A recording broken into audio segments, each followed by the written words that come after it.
오늘은 문제를 하나 내므로부터 말씀을 시작하려고 합니다. 어떻게 목마르지 않은 당나귀에게 물을 먹일 수 있겠느냐 하는 거예요. 목마르지 않은 당나귀에게 어떻게 물을 먹일 수 있겠나. 회초리로 때리면 될까? 그것도 한 가지 방법일 것 같이 보이지만 사실 당나귀의 몸 가죽은 이 회초리보다도 더 단단하다고 그럽니다. 그보다 더 단단한 건 뭔지 아세요?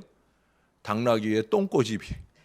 그래서 이놈의 똥꼬집이 그 가죽보다 더 단단해서 웬만큼 맞아가지고는 실깃도 안 한다는, 전혀 움직이지 않는다는 거예요. 그러면 이 당나귀에게 소금을 먹여가지고 갈증을 나게 해가지고 그래서 물을 먹일까? 그것도 한두 번이지요. 그리고 그건 동물 학대가 될 거예요. 또 소금은 또 어찌 먹이겠습니까? 그렇죠? 그 짠 것을 어떻게 쉽게 먹겠습니까? 그럼 도대체 방법은 뭐냐 하는 거예요. 그것은 이런 방법이라고 그래요. 목이 몹시 말라서 물을 아주 갈증나게 막 먹고 있는 그 당나귀 옆에 살짝 데려다 놓으면 된다는 거예요. 그래서 자발적으로 물을 먹게 하는 방법은 어찌 보면 아주 쉬울 수 있다는 거예요.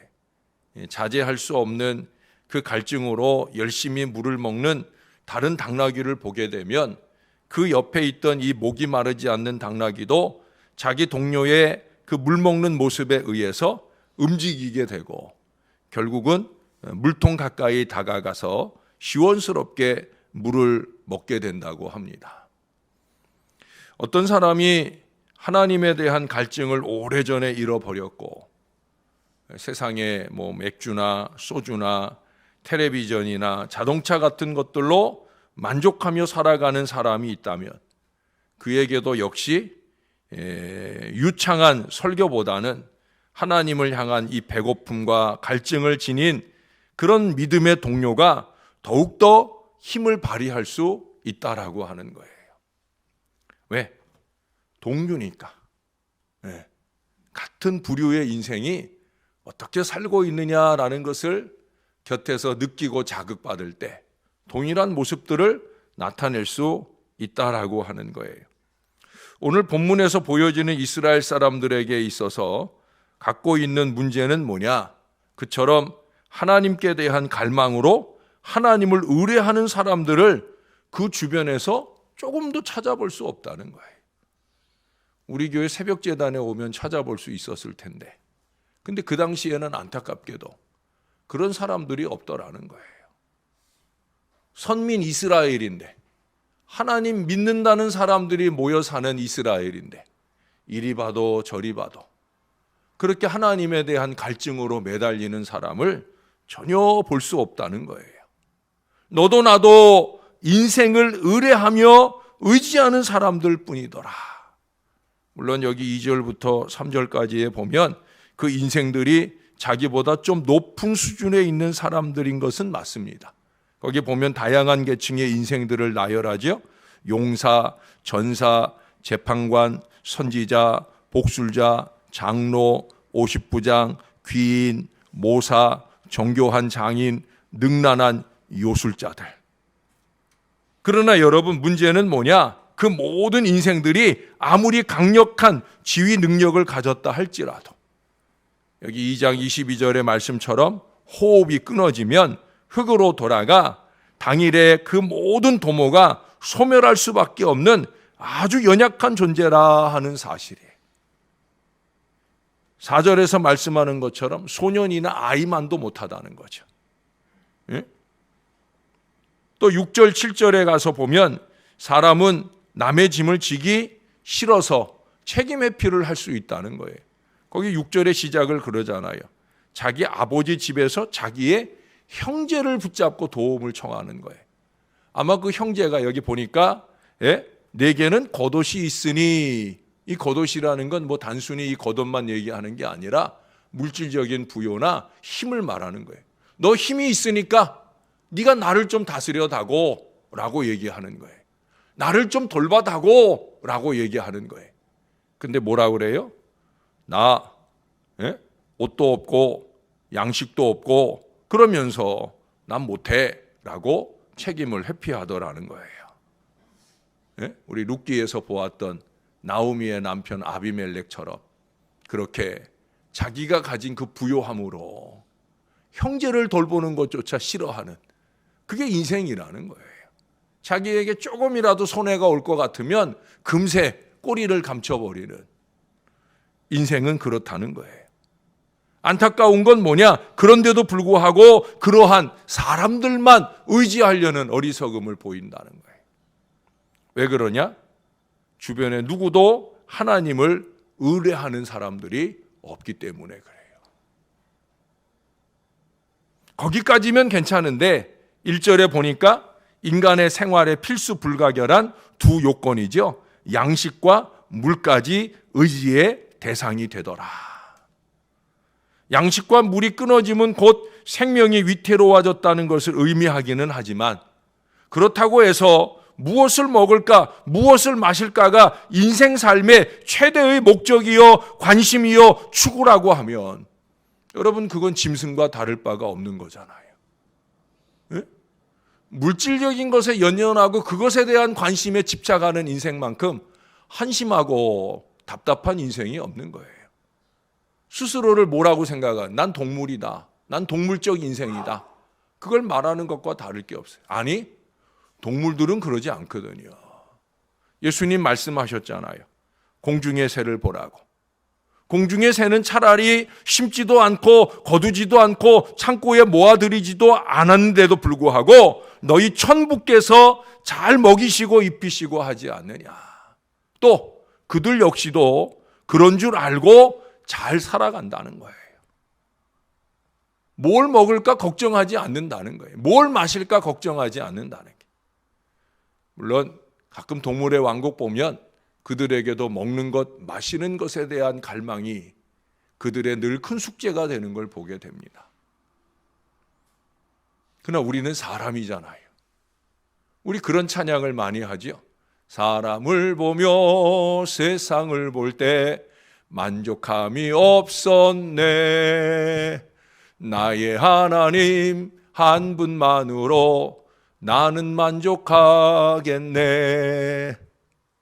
이거 아멘 안 하는 거 보니까 안 그런가 봐. 예? 사람을 보고 세상을 봐도 만족함이 없는데 나의 하나님 한 분으로는 뭔 만족이 있겠냐. 오늘 교인들이 그런 모습으로 사는 것 같아요.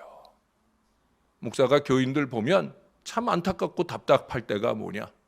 아니 하나님 믿는다 하면서, 어제 사가랴처럼 하나님께 기도한다 하면서 전혀 그 하나님을 의뢰하고 맡기는 신앙이 없다라고 하는 거예요. 하나님은 교회에서나 하나님이지 세상에서도 하나님이냐, 그런 태도예요. 아니 오늘날엔 그 이상이죠. 교회에서도 하나님이 하나님 아닌 모습들을 많이 봅니다. 참 목회가 침통하지 않을 수 없는 그런 시대예요. 여긴 교회인데 교회에서조차 하나님이 아닌 것 같은, 하나님을 눈뜬 장님 취급하는 그런 인생들이 교회 안에 너무 많더라는 거예요. 하나님이 너무나 많은 한심 속에, 한숨 속에 살지 않을까.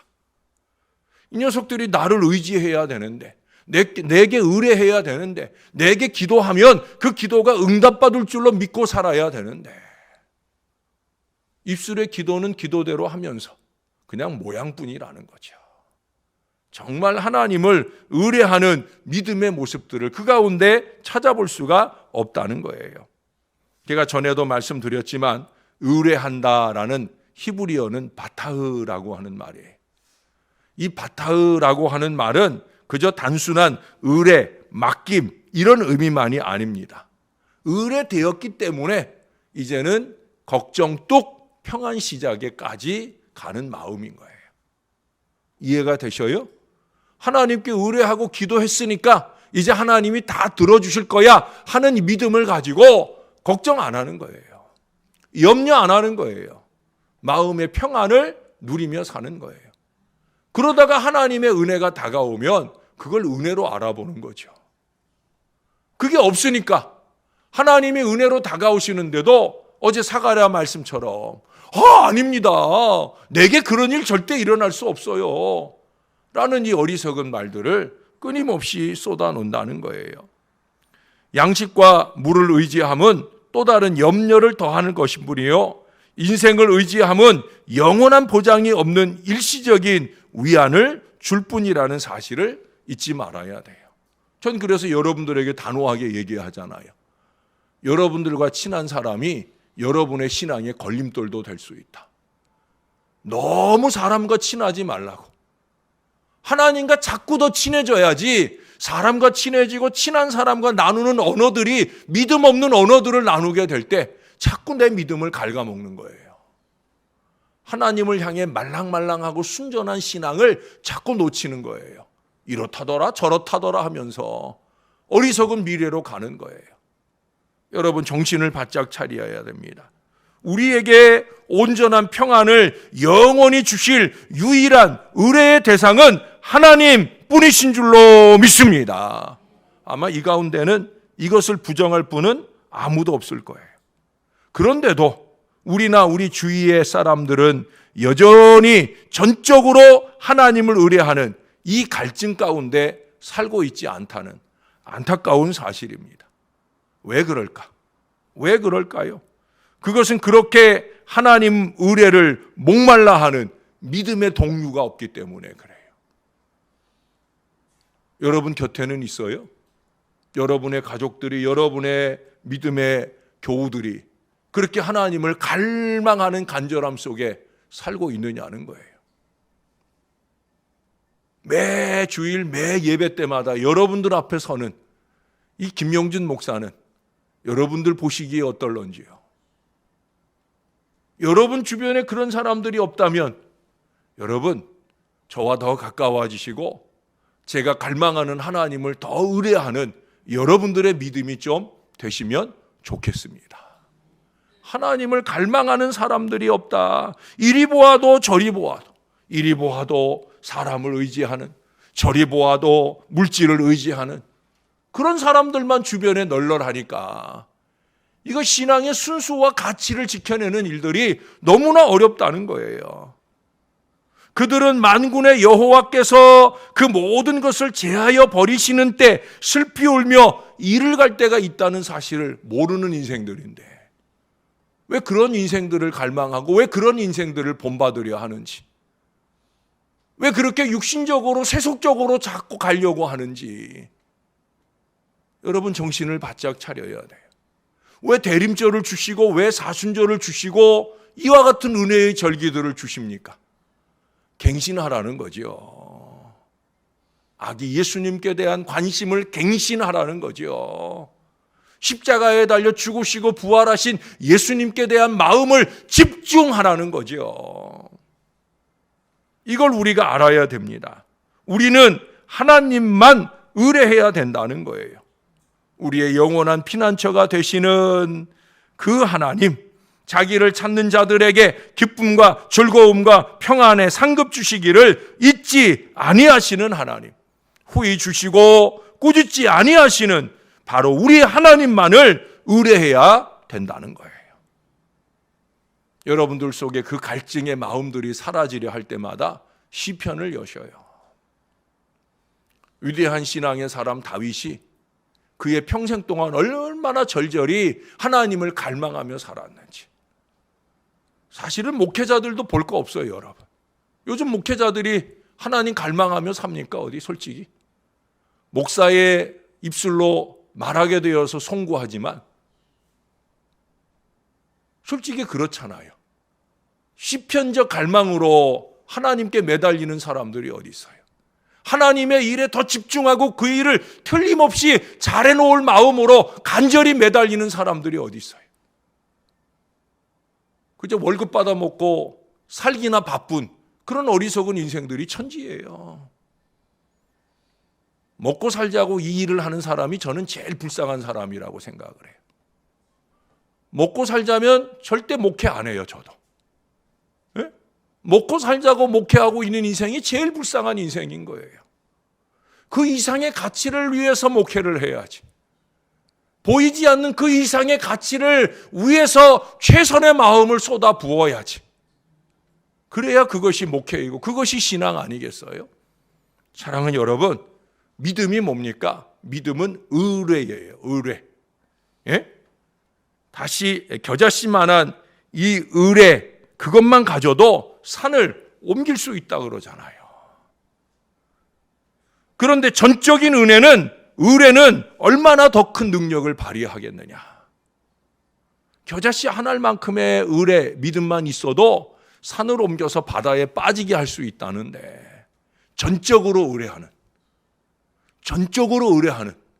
나는 참 아무 보잘것없는 인생이지만 내 마음을 다해서 하나님을 전적으로 의뢰하고 의지하는 이 믿음일 때에는 얼마나 대단한 역사를 만들어낼 수 있겠느냐는 거예요. 사랑하는 여러분, 이 아침에도 우리는 그렇게 하나님을 의뢰하시려고 나온 복된 아침인 줄로 믿습니다. 그런다고 하면 여러분 곁에 앉아있는 분들 속에서 하나님 의뢰에 대한 갈증을 좀 느껴보실 수 있으면 좋을 것 같아요. 아니, 여러분 곁에 있는 분들에게 하나님을 의뢰하는 것은 이런 것이다 라고 하는 이 갈증의 마음들을 간절하게 느끼게 해줄 수 있는 사람들이 되어야 된다는 거예요. 기왕에 온 새벽인데, 오늘도 겨울비가 오는 중에 여러분 오셨잖아요. 어렵고 힘들게 오신 걸음인데 거저 왔다 가지 마시고 여러분 옆에, 앞에, 뒤에 앉아있는 사람들에게 아까 서두에 제가 당나게 얘기했던 것처럼 정말 하나님께 매달리고 간절하게 기도하는 그 의뢰의 마음에 의뢰의 갈증을 좀 보여줄 수 있고 느끼게 해줄 수 있는 사람. 그래서 여러분들 때문에, 여러분들이 가까이 하는 사람들의 신앙의 변화들이 좀 나타나면 좋을 것 같아요. 정말 하나님을 갈망하는 마음으로 기도를 시작했다고 하면 뜨겁고 간절하게 매달리고 기도하는 그런 사람들로, 여러분 그런 사람들이 모여야 교회가 부흥도 하고 형통한 자손들의 미래도 열리는 거지. 이건 예배하는 건지 아닌지, 기도하는 건지 아닌지, 찬양하는 건지 아닌지, 이런 영적인 것들에 대한 분별은 없이 맨 세속적이고 육신적인 것에 매여서 그렇게 신앙하는 사람들만 있다고 하면 교회가 뭔 부흥을 해요? 어떻게 우리 자손들의 형통한 미래를 기대할 수 있겠어요? 어려운 얘기예요. 사랑하는 여러분, 저는 늘 목마른 사람이에요. 육신적으로만 목마른 사람이 아니라 영적으로도 목마른 사람이길 원합니다. 여러분들을 섬기는 일에 목마르길 원하고 여러분들을 위해 기도하는 일에 목마르기를 원해요. 여러분들도 저와 함께 그렇게 주님을 목말라 하고 매달리면서 주님이 예비하신 은총의 미래를 향해 힘있게 갈 수 있는 건강한 믿음의 사람들 다 되어 주시기를 우리의 구주 되시는 예수님의 이름으로 간절히 축원합니다. 아버지 감사합니다. 이 새벽 아침에도 추위를 가르고 겨울비를 가르고 주님을 갈망하며 갈증 가운데 나오게 해주시니 감사합니다. 주님 없으면 안 됩니다. 오늘도 주님 의지하며 살려고, 이 한 주간도 주님 의뢰하며 살려고 우리가 그렇게 새벽 공기를 가르고 주님 앞에 왔습니다. 저나 이 모든 주의 자녀들에게 갈증을 주시옵소서. 우리의 구주 되시는 우리 주님께 대한 갈증과 갈망을 주시옵소서. 우리 주님께 매달려 기도할 갈증을 주시옵소서. 내가 허덕거리고 주님께 매달리고 기도하고 신앙하는 그 아름다운 믿음을 통해 내 곁에 있는 이들이 자극받을 수 있도록, 너무나 냉랭한 가슴으로 살아가는 이들, 너무나 사람을 의지하고 세상만 바라보고 사는 인생들, 너무나 육신적이어서 영적인 은혜가 은혜인 줄로 깨닫지 못하는 인생들, 하나님 그들 가운데 우리의 신실하고 간절한 이 뜨거운 마음들을 전해줄 수 있게 도와 주시옵소서. 내가 냉랭한데 어찌 다른 이들을 냉랭하게 할 수 있겠습니까? 이 땅의 목회자들이 냉랭한데 어떻게 교인들의 가슴을 뜨거운 가슴으로 만들어낼 수가 있겠습니까? 주님 도와주시옵소서.